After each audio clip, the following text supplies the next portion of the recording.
What's up guys, Luke here with Luke's Points and Miles, and today I have another credit card review.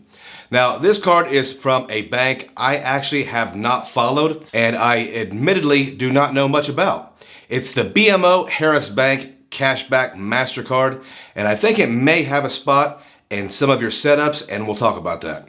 But first, if you are new to the channel, I talk about credit cards, points, miles, cashback, and travel. If you're interested in those things, subscribe to the channel. I've been putting out consistent, relevant content for a good while, and I plan to keep it up as long as you folks are watching. Also, if you get any value or entertainment from this video, slap that like button. It will help us with the algorithms. Okay, with that out of the way, let's get right to it. We haven't had a bunch of card review videos lately because we've already reviewed so many cards. So I was kind of surprised the other day when I got a mailer from BMO Harris Bank. Now, I really didn't know much about BMO Harris, so here's what I found out. BMO Harris is headquartered in Chicago, and they've been around for around 140 years or so. On a side note, if anyone is viewing from the Chicago area, please comment below. My stepson is moving to the Windy City, and I would love to ask you some questions. Back on topic. BMO Harris has over 600 branch locations in the Midwest and over 14,000 employees. I guess I've never looked at them because the closest branch to me is in Indianapolis, Indiana, so no branches in my home state. Obviously, I'm a big bank and credit card nerd, so I opened all these mailers and I was kind of interested in this one. This was an invitation to apply for the BMO Harris Bank Cashback MasterCard. Let's go over it. Let's talk about if it would have a place in your wallet. The BMO Harris Bank Cashback MasterCard is obviously a cashback card, and the first thing I look to find is how is this cashback redeemed. The cashback, regrettably, is redeemable in the form of statement credit. If you're a fan of the channel, you know that that is a huge pet peeve of mine. I like to transfer my cashback to a checking account so I can see that money pile up. I understand that statement credit will be just fine for you bottom line math nerds, but it's just my opinion. It's not a deal breaker, but it's a strike against the card. Now let's get back to the specifications. Does this card have a bonus? Yes. This card has a $200 cashback bonus for spending $2,000 within the first 3 months of opening the account. That's about average for a card like this, and for most of us, that's an easy little bonus to hit. The card has no annual fee. So far, so good. Most cashback setups include mostly no annual fee cards. So what does this card earn? This is where the card gets a little interesting. The card earns 5% cashback on streaming, cable TV, and satellite services. So for most of us, this card will most likely be very usable in a 5 times all the things setup.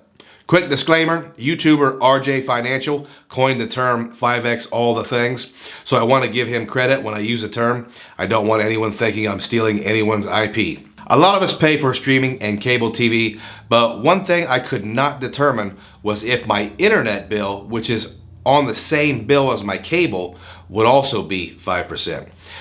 I'm not assuming it is, but that's something I could not confirm. The card earns 3% on gas and grocery purchases up to $2,500 in combined spend each quarter. I think that's pretty good considering there aren't a ton of great cashback cards with grocery multipliers. Most folks have been able to get a good gas multiplier, but 3% on gas, if you're not there yet, 3% is not a bad earning. The card, of course, gets 1% on everything else. Now, one trend I've noticed is banks are putting benefits on no annual fee cashback cards, and this one is no exception. This card grants the holder some cell phone protection when you use the card for your monthly payment. While that is a cool benefit, here's why you may not value it. You must use the card to pay your monthly cell phone bill to get the protection, and you'll only be earning 1% on that. The other downside is this. The protection only includes $400 per claim and $600 per 12-month period. So unless you're rocking an iPhone SE on the Boost mobile network, then you'll still be coming out of pocket if you lose, break, damage your phone, or if someone steals it. But it is a benefit, and I like the trend. Also, this is a MasterCard, so it is widely accepted, and it also includes a 0% APR for 12 months for balance transfers completed within the first 90 days. Now, hopefully there aren't many of us carrying a credit card balance that needs transferred, but I do understand life happens. This could possibly help someone out of a jam and help them avoid paying some interest. One other thing I want to point out, while this card has great worldwide acceptance, it does carry a 3% foreign transaction fee, so it's not something you should be using when you visit another country or you go overseas. So who is this card for?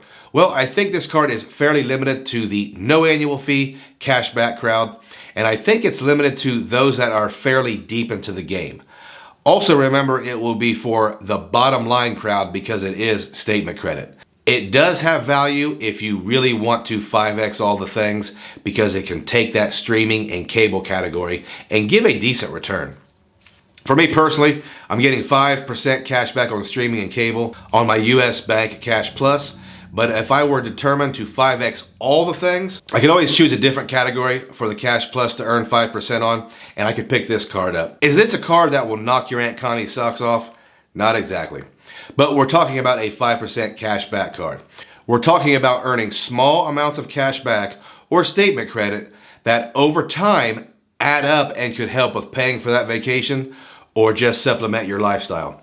Some folks use their cash back exclusively for investments to further compound earnings. If you're finished with Chase or you don't care about 524, then I think this card could be a good pickup if you can fit it into the categories we talked about. Any card that doesn't have an annual fee and gives you a quick $200 bonus and can be attached to a certain expense, then sock drawered, is always an option in my eyes. If you don't have a good grocery store option or gas option, I think this card can pull its weight until it's relieved by a better option. Is this a card I will be applying for? No, I don't think so. Not right now. I'm still in the middle of a HELOC application, which should be finished any day. But that doesn't mean I don't think this card would have value for me. A lot of folks have mentioned a new sort of strategy, and it's been on my brain a lot lately. It's a setup that includes a premium travel card that would basically include all the perks like insurances, airport lounge access, and things like that. That card would be completely complemented by 5% cashback cards. It's a strategy I want to explore in the future, so expect a video talking about it. In that specific setup, this card adds value. Why wouldn't it? It takes care of a category that most of us use. It gives a good bottom line return with no work required, and there's no fee. So it's completely set it and forget it. This strategy is fairly low in annual fees and includes all the hyped up benefits and also keeps everything simple and versatile with constant cash back coming in. Speaking of cash back, guys, make sure you are using an online shopping portal for your retail shopping. Right now is a perfect time to sign up and start using Rakuten. Rakuten will have a ton of back to school earning bonuses. So even if you don't have little ones returning to the classroom, you can take advantage of these extra savings. Use my link below to get $30 cash back on your very first purchase. There's even an option to earn American Express membership rewards points in lieu of cash back if that's your thing. It's mine. Guys, remember to check me out on socials, and if you're interested in supporting the channel, I have a ton of links below that you can check out. As always, guys, if you're one of the viewers that has stayed all the way to the end, I appreciate you and I thank you.